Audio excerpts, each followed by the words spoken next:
No experience is a cause of success or failure. We do not suffer from the shock of our experiences, the so-called trauma, but we make out of them just what suits our purposes. Alfred Adler. You are sitting at a dinner table, surrounded by people who call themselves your friends, but you feel completely, devastatingly alone in a crowded room. A co-worker, let's call him Dave, just made a joke at your expense. It wasn't a friendly ribbing between equals. It was a sharp, humiliating jab designed to lower your status and raise his in the eyes of the group. The table goes silent, the air leaves the room, and everyone freezes, their eyes darting between you and him, waiting for your reaction to determine the social hierarchy. In that split second, your body screams at you to fight, flooding your veins with cortisol and adrenaline. You feel the biological impulse to defend your dignity, to say something sharp, to correct the injustice and reclaim your territory. But then, your conditioning overrides your instinct, like a computer virus seizing control of a hard drive, shutting down your defenses one by one. Your throat tightens, your eyes drop to your plate, your shoulders slump, and you force out a weak, pathetic chuckle. You signal to the group that you are not a threat, that you are a good sport, that you are nice. You survived the moment, the tension dissolves, and everyone goes back to eating. But as you drive home that night, gripping the steering wheel until your knuckles turn white, you don't feel like a good person. You feel like a traitor to your own soul. You feel sick because you realize that you just sold your dignity to buy the approval of a man you despise. You traded your self-respect for a moment of safety, and this transaction has left you hollow. This sickening feeling in your gut is not just shame, it is a warning signal from your subconscious trying to tell you that you're living a lie. It is trying to warn you of a much darker truth about your personality that you're afraid to look at directly. A truth that suggests your kindness is actually a sophisticated form of cowardice that is slowly ruining your life. Now I want you to visualize a reality that terrifies you, one that feels almost forbidden to your current mindset, like stepping off a cliff. Dave makes the joke, the silence hits, but this time you do not smile and you do not look down. You look him dead in the eyes with zero emotion and you say, "That was a rude thing to say." The air leaves the room instantly, Dave stammers. The host looks panic-stricken and the social harmony shatters into 1,000 uncomfortable pieces because of you. You have just become the villain of the dinner party. You have violated the sacred social contract of keeping the peace, and you are now visibly disliked by everyone in the room who just wanted a comfortable evening. Yet as you drive home in this reality, you do not feel shame. You feel a surge of electricity in your chest that feels dangerously like power. You are hated, yes, but you are light and you are free. You have just stumbled upon the only secret that can actually save you from the prison you've built. You realize that the peace you destroyed was fake, and the conflict you created was real. But to understand why this destruction is necessary, we first have to destroy the lie you've been told about what it means to be a good person, because that definition is the very thing keeping you enslaved. If I asked you to justify why you are a people pleaser, you would likely present me with a well-rehearsed dossier of your trauma, a list of reasons why you are the way you are. You would tell me about your critical father who never gave you praise, or your bullying in middle school where you learned to hide, or the specific moments in childhood where you learned that making yourself small was the only way to survive the chaos of your home. This is the default setting of the human mind, known as etiology, the belief that your past causes your present and that you are a helpless product of your history. It feels seductive to view yourself as a victim of circumstance because it absolves you of responsibility. It tells you that you're damaged goods and therefore your cowardice is not your fault. It is simply the scar tissue of your life and you cannot be blamed for bleeding. However, Alfred Adler, the giant of 20th century psychology, calls this the great lie. He argues that this belief is not just wrong, it is a convenient cover-up for something much darker that you are doing to yourself right now to avoid facing reality. Adler suggests that we do not suffer from the shock of our experiences. Instead, we make out of them whatever suits our purposes. This means that your trauma is not a life sentence. It is a narrative you're actively choosing to rewrite every single day to justify your inaction. You are using your past as a shield to protect yourself from the expectations of the present, but that shield is crushing you. Adler introduces a concept that flips your entire worldview upside down called teleology, which argues that human beings are not pushed by causes but pulled by goals. He suggests that you do not suffer from social anxiety because you were rejected in the past. Rather, you are actively manufacturing the symptoms of anxiety right now to achieve a specific goal in the present. Consider the moment you receive an invitation to a party and you suddenly feel sick with dread, your heart racing and your palms sweating. You tell yourself, I cannot go because I'm anxious, but the brutal truth is that you created the anxiety so that you would have a valid excuse to stay home without having to admit you're afraid of judgment. If you stay home, you remain in your fortress, safe from judgment, safe from failure, and safe from the risk of being seen. So your anxiety is not an affliction you caught like a flu. It is a bodyguard you hired to protect your fragile ego.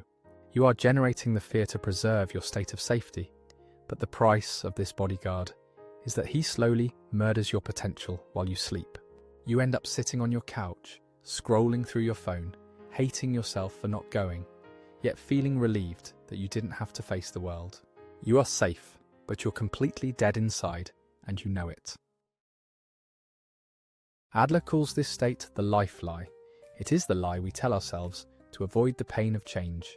You tell yourself, I would be successful if I wasn't so anxious, or I would be happy if I had better parents.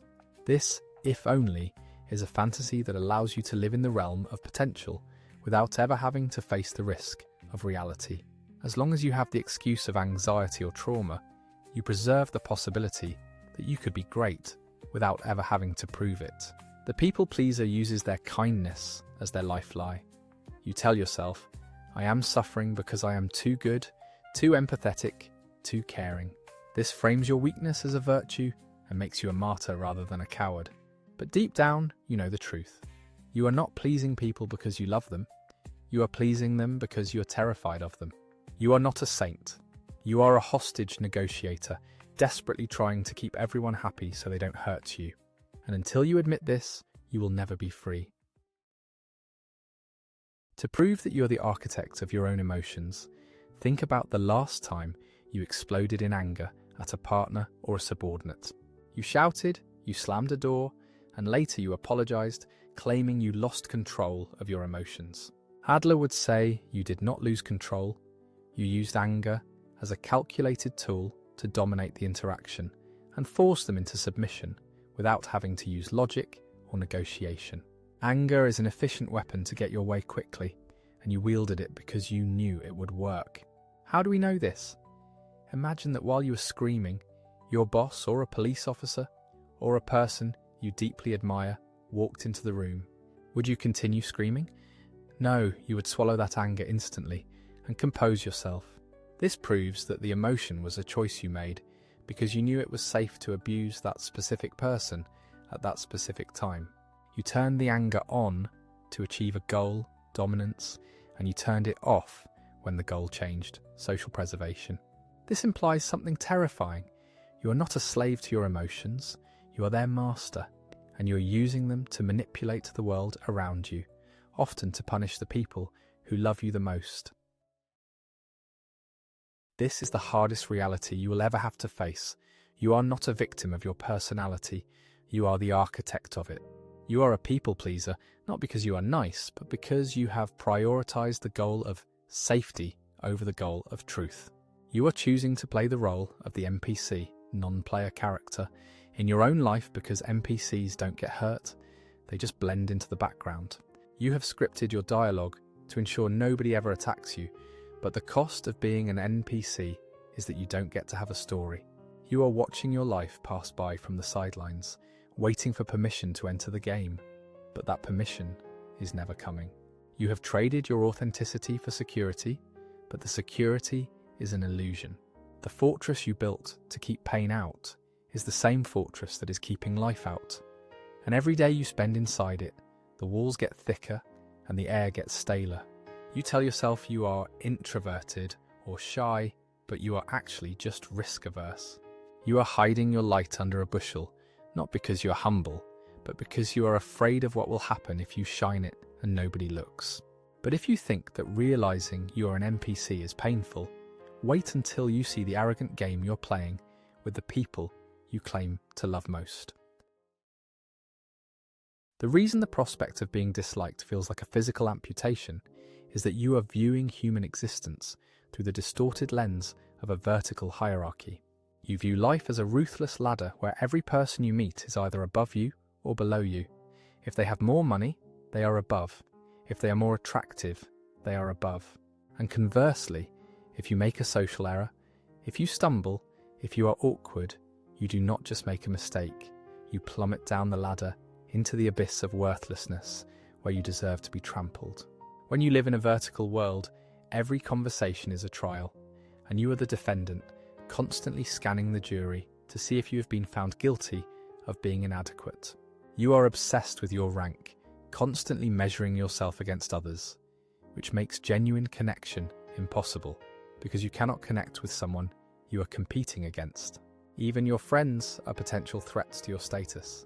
If they succeed, you feel smaller, and if they fail, you feel a secret relief. This constant measuring is exhausting, but this obsession with status is hiding a deeply arrogant secret that you're desperate to keep hidden.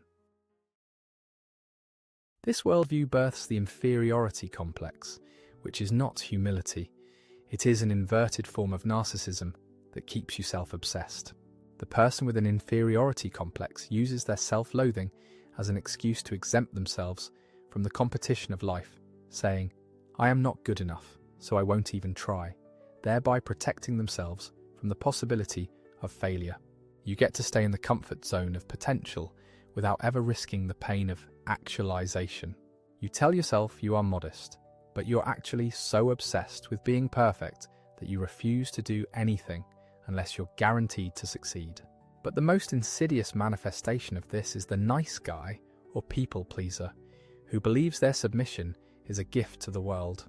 You think that by placing yourself beneath others, you're being noble, but you're actually engaging in a manipulative trade that is destroying your relationships from the inside out. You are not serving others, you are trying to buy them. You are trying to purchase their love with your obedience. And the people around you can feel the weight of your expectations, even if they can't name them, which is why they often recoil from your kindness, sensing the strings attached to every favour you do. Let's dissect the nice guy strategy.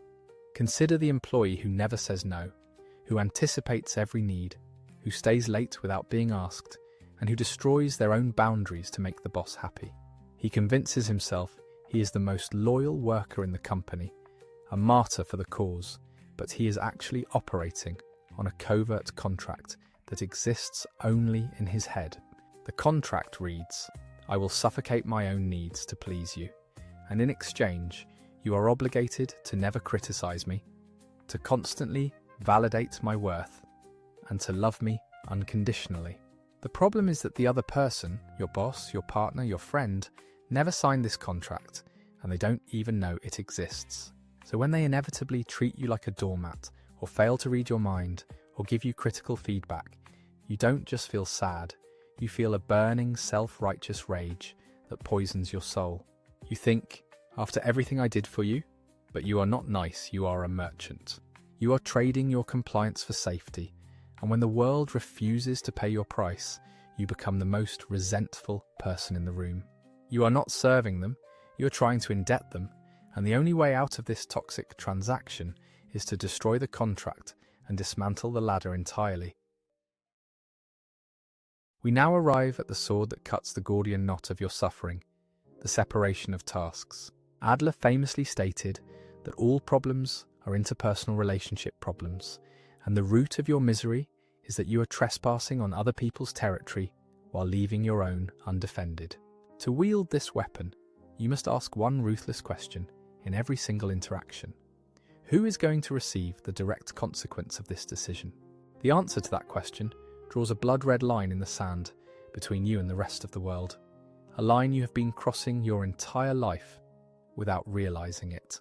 Once you see this line, you will realize that your so-called empathy has actually been a form of control that you use to manage your own anxiety. You try to fix other people's moods, not because you care about them, but because their unhappiness makes you uncomfortable. You are not an empath. You are an emotional colonizer, invading the mental space of others to ensure your own safety. Nowhere is this more damaging than in the relationship between a parent and a child, or even between close friends where boundaries have dissolved. Consider the mother who ties her child's shoelaces, does their homework, and shields them from every failure, believing she is the perfect parent. She thinks she's loving, but she is actually stealing the child's task of growing up. Studying is the child's task, failing is the child's task, learning resilience is the child's task. When the mother takes that over, she is robbing the child of their autonomy simply because she cannot handle her own anxiety about them failing or looking bad in front of others. She is prioritizing her comfort over her child's growth, and in doing so, she is crippling them. You are doing this right now with the adults in your life. You are managing their emotions, walking on eggshells, and curating your words to prevent them from feeling upset. You stay in a dead relationship because you don't want to hurt them, but this is arrogance masquerading as compassion. You are deciding for them that they are too weak to handle the truth, lying to them every day to protect yourself from the discomfort of a breakup. Your task is to speak your truth and act with integrity. Their task is to process the pain, the anger, or the disappointment that comes from your actions. By trying to manage their reaction, you are playing God, and you are holding both of you hostage in a fake reality where no one is actually alive. Returning to the dinner party. When you tell Dave he is rude, that is your task. His anger is his task. You must have the discipline to let him carry that weight alone, to watch him struggle and watch the room get awkward and do nothing to fix it. This restraint is the muscles of the soul. It is the ability to stand in the presence of someone else's displeasure and not crumble. You must sit in the fire of that awkwardness and realize that it does not burn you. But be warned, when you stop carrying the world will not thank you. It will fight back with a vengeance. People do not like it when you stop playing your assigned role. When you change the script, you force them to improvise, and that makes them angry. They liked you better when you were predictable, submissive, and easy to control.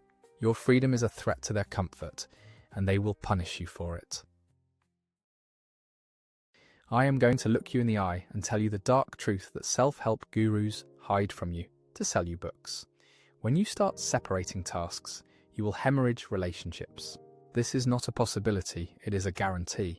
The people who have benefited from your lack of boundaries, the narcissistic parents who rely on your obedience, the dependent friends who use you as a therapist, the domineering partners who need your submission, will not applaud your new freedom. They will attack it with everything they have, and they will view your boundaries as a declaration of war. They will call you selfish, they will call you cold, they will say you've changed, and they will try to force you back into the box you just broke out of. Psychologists call this an extinction burst. When a behavior, your submission, stops being reinforced, the other person escalates their reaction to try and get the old result back. They will scream louder, cry harder, and guilt trip deeper than ever before. They will pull every lever they know works on you. The hardest test of your life will be standing still while the people you love scream at you, demanding the old version of you return. Adler speaks of the courage to be normal, which sounds boring, but is actually revolutionary. The people pleaser wants to be special. They want to be the best boy, the nicest girl, the savior. By refusing to set boundaries, you are trying to be superhuman, capable of absorbing everyone's pain. To set a boundary is to admit you are just a normal human being with limits. It is to step down from the pedestal of martyrdom and join the rest of humanity. This desire to be special is actually a lack of self-acceptance. You're trying to do self-affirmation, telling yourself you're great and capable of anything. But Adler says we need self-acceptance, the ability to say, I'm just a person, I cannot save everyone, I cannot make everyone happy, and that is okay. When you accept your limitations, you stop trying to perform miracles for approval, and you realize that you are enough. Not because you're perfect, but because you are human. If you buckle under the pressure of the extinction burst and revert to pleasing them, you prove that you are still a slave to the vertical world, addicted to the drug of approval and terrified of standing alone. You teach them that if they just scream loud enough, you will fold. But if you stand your ground, if you let them scream and let them leave, you will witness a miracle that you cannot currently imagine. You will realize that the relationship was held together only by your silence, and that silence is no longer an option. The people who leave your life were never in a relationship with you. They were in a relationship with your submission. They loved the utility you provided, not the person you are, so their departure is not a tragedy. It is the trash taking itself out.